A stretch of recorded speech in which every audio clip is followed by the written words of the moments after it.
முருகனை நினை மனமே, கஷ்டங்களை தீர்க்கும் கந்தவேலன்.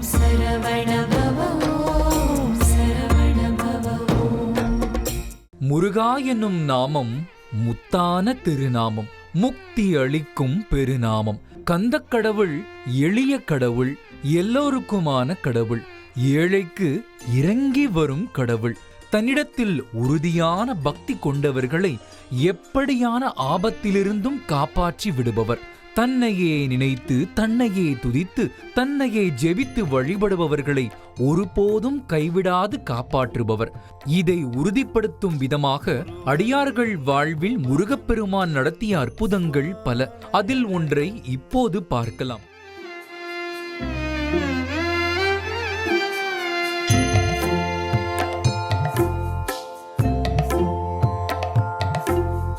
முருகன் குமரன் பொத்ஸ்வான அழகன், முருகன் குமரன் பொத்ஸ்வான அழகன், தேவாதி தேவன் அழகான வேலன், தேவாதி தேவன் அழகான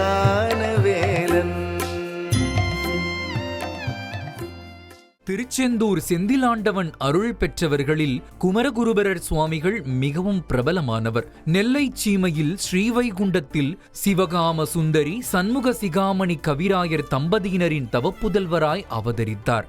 5 வயது வரை பேசுவதும் அழுவதும் இன்றி இருந்தார். அதனால் வருந்திய அவரது பெற்றோர் குழந்தையை திருச்செந்தூருக்கு அழைத்து வந்தனர். செந்தில் ஆண்டவனை தரிசனம் செய்து மனமுருக வேண்டி விரதமிருந்து வழிபட்டனர். முருகன் காட்சி தந்தான், அருள் புரிந்தான், அதிசயம் நிகழ்ந்தது. அதுவரை பேசாதிருந்த குழந்தை முருகனருளால் பேசத் தொடங்கியது.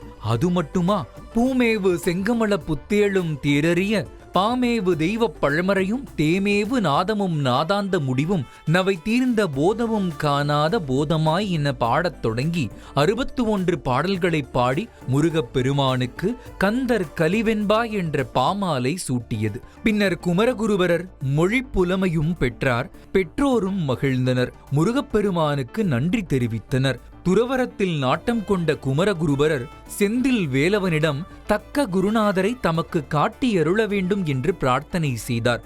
அதை ஏற்று திருவுள்ளம் கொண்ட முருகன், குமரகுருபரனே, வடதிசை நோக்கி செல்க, உன் வாக்கு எவரிடம் தடைப்படுகிறதோ அவரே உனது ஞானாசிரியர் என கண்டுகொள் என்று கூறினார். குருவை தேடிச் செல்லும் வழியில் மதுரை சென்றார். மீனாட்சி அம்மனை தரிசித்து போற்றி பிள்ளைத்தமிழ் பாடினார். அம்பாள் திருக்கைகளால் முத்துமாலையை பரிசாக பெற்றார். பின்னர் குமரகுருபரர் தருமபுரம் ஆதீனம் மடாதிபதி ஸ்ரீ மாசிலாமணி தேசிகர் சுவாமிகளை தரிசித்து உரையாடினார். அவரிடம் குமரகுருபரரின் வாக்கு தடைப்பட்டது. முருகப்பெருமான் சொன்னதை நினைவு கூர்ந்த குமரகுருபரர் உடனே தேசிகர் சுவாமிகள் திருவடிகளில் விழுந்து வணங்கி ஆசி பெற்று அவரிடம் சீடரானார். அதுவரை தான் பல்வேறு இடங்களில் பெற்று வந்த சன்மானங்கள் அனைத்தையும் குருநாதரின் திருவடியில் சமர்ப்பித்தார்.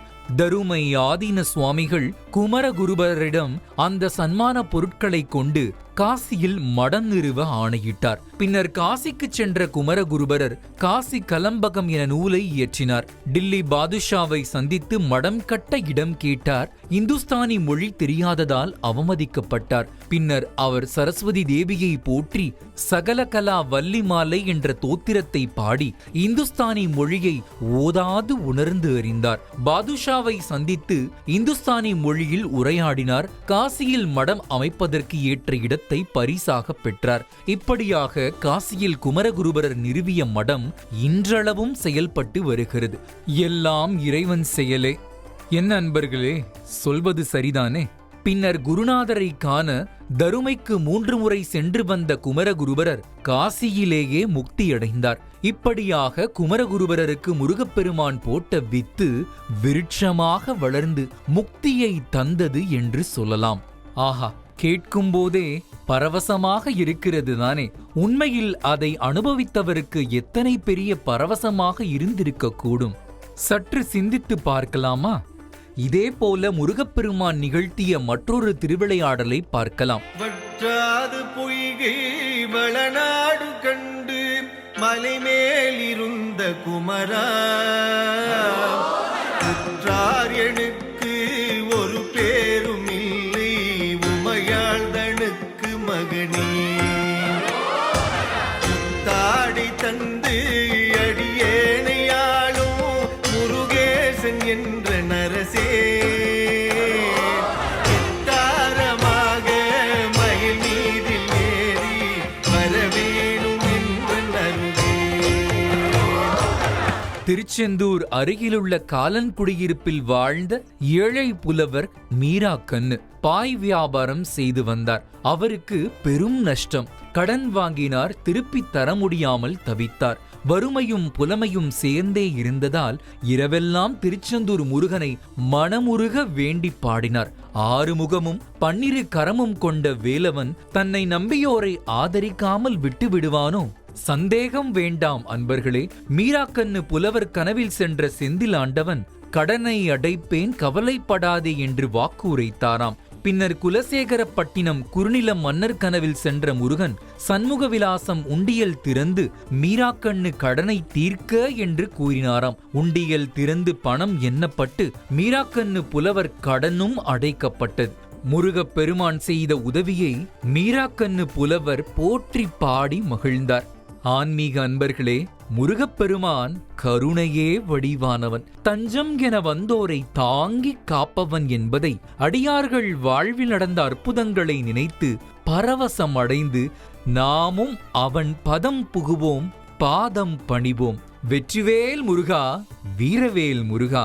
நெஞ்சில் வாழும் வேலவா, நிலவை சூடும் பரமனின் நெற்றி கண்ணிலே உதித்த வெற்றி வடி வேலவா, அஞ்சில் என்று அல்ல தீர்க்கும் பள்ளலும் நீ அல்லவா, அலைகள் சூழும் செந்தில் வாழும் ஆறுமுக வேலவா.